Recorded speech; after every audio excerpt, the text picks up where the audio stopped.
Welcome back. President Trump signing an executive memorandum limiting China's access to U.S. markets as part of his America First investment policy. It orders the Committee on Foreign Investment in the United States to block Chinese investments in sensitive sectors like technology, energy, and defense. It also looks into new auditing standards while pushing Mexico to impose its own tariffs on Chinese imports. And it aims to limit investment from U.S. pension and endowment funds into Chinese companies. This is a subject that we have been talking about for years. Joining me now is Heritage Foundation Senior Research Fellow for China and National Security, Steve Yates. Steve, good to see you. Thank you so much for being here. Have you taken a look at the America First investment policy memorandum that President Trump put out this week, and give us your reaction? Well, thank you, Maria. Yes, it has a familiar ring to it. A lot of us have worked on things that are part and parcel of the building blocks that are in this. I think it is the most significant adjustment to American policy towards China since the Reagan administration, at least. It does so much that's so important to make it so that Americans are safer, more prosperous, and better able to cooperate with our allies. So I think it's an immense down payment in the right direction. Emphasizes not transferring wealth and opportunity to those who don't give us reciprocal access to their networks and have used the capabilities we've transferred against us. Emphasizes the need to improve our cooperation with allies. We're not doing this alone, but we're going to do it with responsible partners. And if China chooses not to be responsible, then they're on the outside looking in on what we're doing. And I just think that it's so important that they look at the civil-military fusion of what China has in its political and economic model, and how we're going to protect innocent Americans at home, our infrastructure, and other key institutions against those influences. So a massive positive down payment.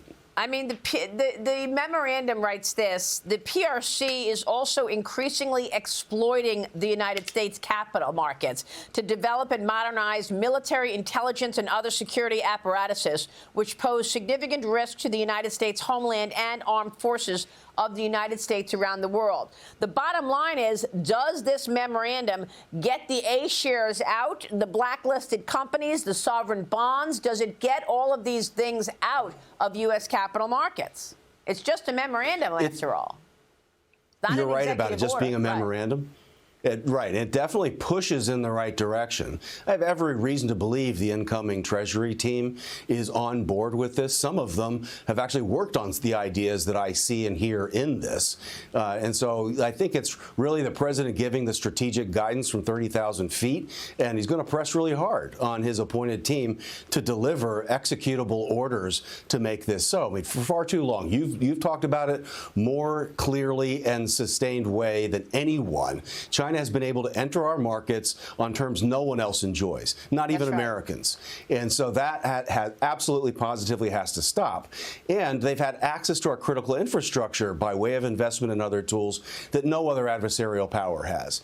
And so this is definitely the beginning, but not the end of that change. Yeah, and of course, we just did a whole special on it on Fox Nation, Underwriting the Enemy, where we go through how America has been underwriting our #1 adversary, Communist China, for years. And so this certainly feels like it speaks to just that issue.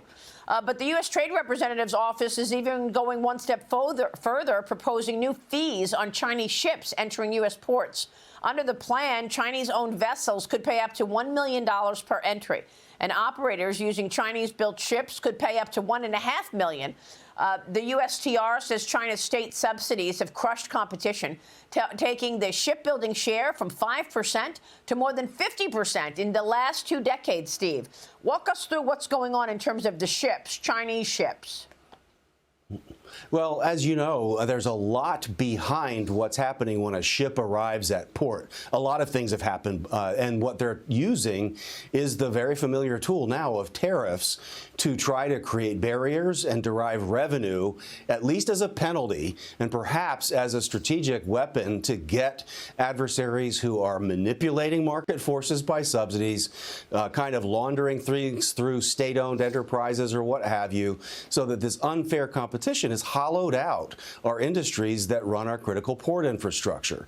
And so this is, again, the first time in at least a generation where an American leader has taken seriously the need for us to rebalance our capabilities and to recognize that our adversaries are not playing fair. So we're going to have to use these tools to bring some reciprocity and fairness back, but also get some revenue to invest in better tools for ourselves and our allies. Yeah, I mean, it's certainly impressive to see that President Trump comes up with this America First investment policy and goes right to the heart of the issue. The fact that American investors have been funding the expansion of our #1 enemy.